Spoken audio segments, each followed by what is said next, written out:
अहं करिष्ये।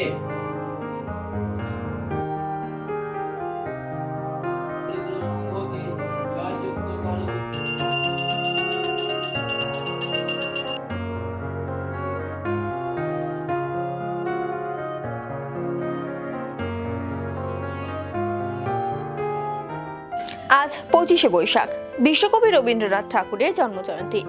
বাঙালির অন্যতম প্রিয় রবীন্দ্রনাথ ঠাকুর। শিলিগুড়ি সংলগ্ন ঠাকুরনগরে রবীন্দ্রনাথ ঠাকুরকে দেবতার আসনে বসিয়ে রীতিমতো পুজো করা হয়। রোজ নিয়ম করে দুবেলা কবিগুরু সেখানে পূজিত হন।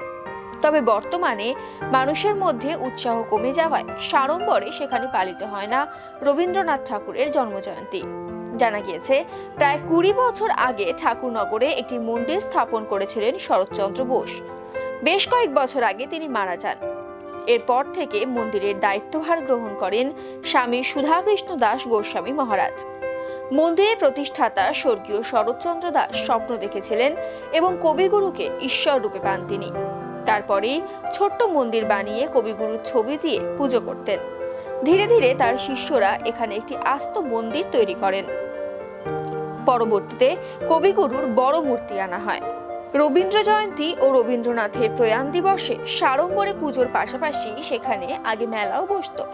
প্রচুর মানুষ ভিড় করতেন সেই মেলায়। তবে এখন সেসব অতীত।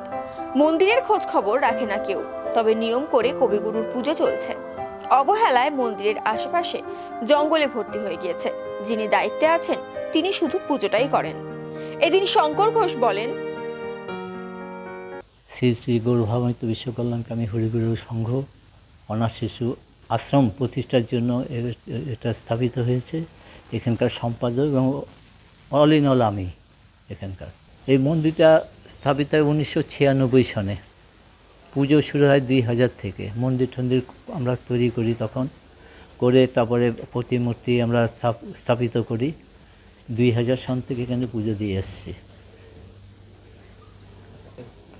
এই চিন্তা ভাবনাটি হলো আমার পরম গুরু পূজনীয় শরৎচন্দ্র দাস গোস্বামী মহাশয়, ওনার থেকে আমরা দীক্ষিত শিক্ষিত। ওনার এটার স্বপ্ন ছিল এবং উনি গুরুদেবকে ঈশ্বর রূপে পেয়েছেন।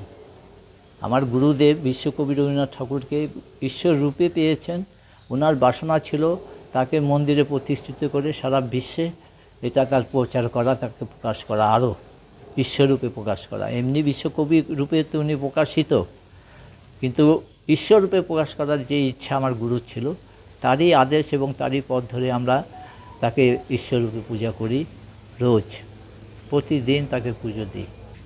আজকের দিনটা তো বিশেষ দিন এবং খুবই আনন্দের দিন। আমরা এক সময় যে ভাবে, যে উদ্দীপনায়, যে সাংস্কৃতিক অনুষ্ঠানের মাধ্যমে তার পুজোর আয়োজন করতাম, এখানে হাজার হাজার লোকের ভিড় হতো, সমাগম হতো। এই করোনাকালের পর থেকে 2020 থেকে সেই জায়গাটার থেকে আমরা অনেক পিছিয়ে পড়ছি। সব দিক দিয়ে, আর্থিক দিক দিয়েও পিছিয়ে পড়ছি এবং জনবল থেকেও পিছিয়ে পড়ছি, যার ফলে শুধু পুজোটাই করে যাচ্ছি আমি একা। বার্তা তো একটাই, কারণ বিশ্বকবি রবীন্দ্রনাথ ঠাকুর সাধারণ মানুষ ছিলেন না, যার ফলে উনি বিশ্ব জুড়ে ওনার এত নাম, এত ডাক।